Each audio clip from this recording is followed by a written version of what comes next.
Hello everyone, how are you. आज मैं आपको कंपैरेटिव एजुकेशन के बारे में कुछ बताना चाहती हूँ। कंपैरेटिव एजुकेशन मतलब तुलनात्मक शिक्षा। अब ये तुलनात्मक शिक्षा को हम स्नातकोत्तर स्तर पे अनिवार्य प्रश्न पत्र के रूप में पढ़ते हैं। तुलनात्मक शिक्षा जो है शिक्षा शास्त्र का ही एक अंग है और भी बहुत से इसके अंग हैं, जैसे अध्यापक शिक्षा है, मापन एवं मूल्यांकन है और शिक्षा के तकनीकी आधार हैं, शिक्षा मनोविज्ञान है। लेकिन इसमें तुलनात्मक शिक्षा की आवश्यकता क्यों महसूस की गई, ये हम आपको बताएंगे और इसका स्कोप कितना जो है व्यापक आज के समय में होता जा रहा है, इस पर भी आपसे हम चर्चा करेंगे। तो सबसे पहले हम तुलनात्मक शिक्षा के बारे में आपको बताएंगे कि तुलनात्मक शिक्षा क्या है। देखिए, तुलना का जो आधार होता है वो दो आधारों पे होता है, एक समानता और एक असमानता। तो अगर हम एजुकेशन की बात करते हैं तो तुलनात्मक शिक्षा का तात्पर्य ये हो गया कि हम विभिन्न देशों की शिक्षा प्रणालियों का तुलनात्मक अध्ययन करते हैं। तुलनात्मक अध्ययन का मतलब उसकी समानताओं को भी देखते हैं और उसकी असमानताओं को भी देखते हैं। तो समानता तो हर जगह यही है कि जैसे मान लीजिए वहाँ पे जो स्टेज चलता है या फिर किस तरह से शिक्षा की प्रक्रिया होती है, और प्राथमिक स्तर है, माध्यमिक स्तर है, उच्च स्तर पे उच्च स्तर है। लेकिन इस तुलनात्मक शिक्षा में हम असमानता क्या देखते हैं, अन्य देशों की शिक्षा प्रणालियों से हम किन किन चीजों को ग्रहण करके अपने देश की शिक्षा प्रणाली में सुधार कर सकते हैं। तुलनात्मक शिक्षा का तात्पर्य यही है कि विभिन्न देशों की शिक्षा प्रणालियों के समान और असमान घटकों का अध्ययन करके और उस देश की शिक्षा प्रणाली से कुछ ग्रहण करें, कुछ सुधार करें उसमें, कि किस तरह से जो है हम अपने देश की शिक्षा प्रणाली को उस विकसित देश से और भी बेहतर बना सकें। इसके स्कोप के बारे में हम आपको बताना चाहेंगे कि तुलनात्मक शिक्षा में हम किन किन चीज़ों को पढ़ते हैं, उसका क्षेत्र कितना व्यापक है और होता चला जा रहा है। नित्य नए शोध के आधार पे अनुसंधान हो रहे हैं और उन अनुसंधानों के आधार पे जो है तुलनात्मक शिक्षा का विषय क्षेत्र, विषय वस्तु उसका बहुत ही व्यापक होता जा रहा है। तुलनात्मक शिक्षा में हम विभिन्न देशों की शिक्षा प्रणालियों का तुलनात्मक अध्ययन करते हैं।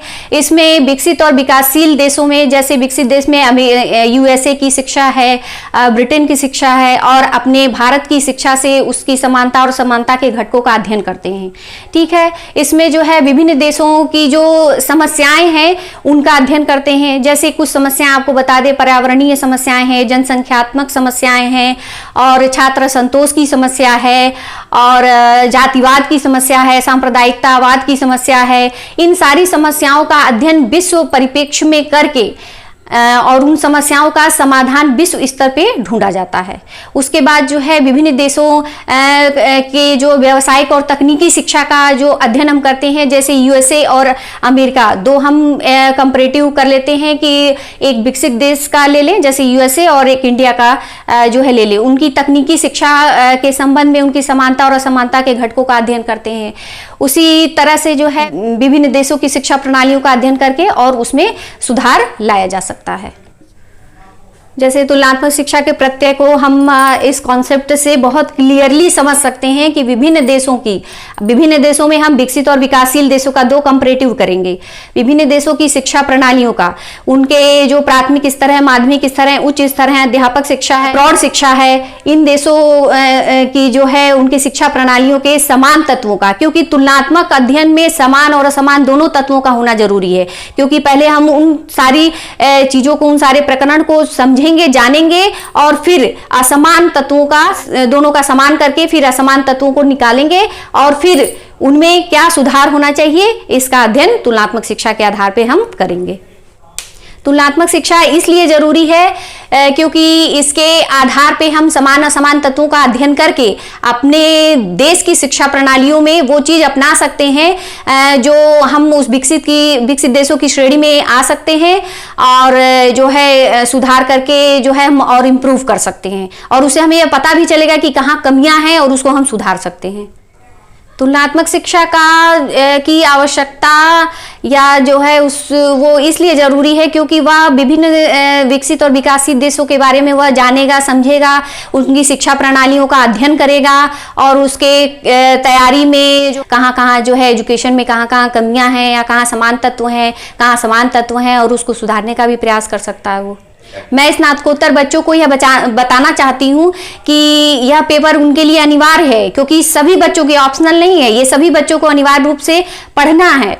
और यह जो है क्योंकि वह इस समाज में, इस देश में रहते हैं, तो वह उनको जानने का अधिकार भी है कि अन्य विकसित देशों में किस तरह से कौन सी शिक्षा प्रणालियां चलती हैं, कौन सी समस्याएं चल रही हैं, और उन शिक्षा प्रणालियों को पढ़ करके, उन समान तत्वों को ग्रहण करके और अपने देश की शिक्षा प्रणाली से तुलनात्मक अध्ययन करके यह जान सकेंगे कि हमारा देश जो है क्यों विकासशील देशों की श्रेणी में है, खासकर शिक्षा और तकनीकी के क्षेत्र में। और उसको जो है जान करके हम अपने देश में जो है जानेंगे और फिर उसका लाभ उठा सकेंगे। मैं आपको ये बताना चाहती हूँ कि स्नातकोत्तर स्तर पे जो अनिवार्य पेपर के रूप में कंपैरेटिव एजुकेशन, तुलनात्मक शिक्षा पढ़ाया जाता है, उससे क्वेश्चन जो है स्टार्टिंग से ही कम से कम जो है 4 नंबर के, 10 नंबर के, 20 नंबर के जो है 4-5 क्वेश्चन स्टार्टिंग में ही पूछे जाते हैं। क्योंकि जो सबसे पहला लेसन आपको हम बता रहे हैं, तुलनात्मक शिक्षा का कॉन्सेप्ट क्या है, उसका डिफिनेशन क्या है, उसका प्रत्यय क्या है, उसका स्कोप क्या है, उसका उद्देश्य क्या है, इन सब से जो है छोटे से बड़े स्तर पे जो है क्वेश्चन आते हैं। जैसे आपका कॉन्सेप्ट से क्वेश्चन 4 नंबर में पूछा जाता है, तुलनात्मक शिक्षा का संप्रत्यय क्या है, या तुलनात्मक शिक्षा का उद्देश्य क्या है, और 20 नंबर में जो है तुलनात्मक शिक्षा से आप क्या समझते हैं, या तुलनात्मक शिक्षा के विषय क्षेत्र पर प्रकाश डालिए। या 10 नंबर में जो है क्वेश्चन आ सकता है कि तुलनात्मक शिक्षा की ऐसी कौन कौन सी विधियां हैं, और उन विधियों में आप सबसे महत्वपूर्ण विधि किसको मानते हैं, या तुलनात्मक शिक्षा के वर्तमान समय में विषय क्षेत्र कितने बढ़ते जा रहे हैं, इस पे प्रकाश डालिए।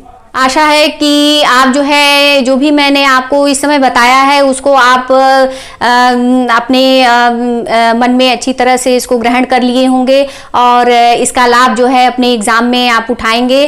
और जो है मेरी शुभकामनाएं आपके साथ हैं, और आप जो है इसकी तैयारी और अच्छे से करें। Happy learning.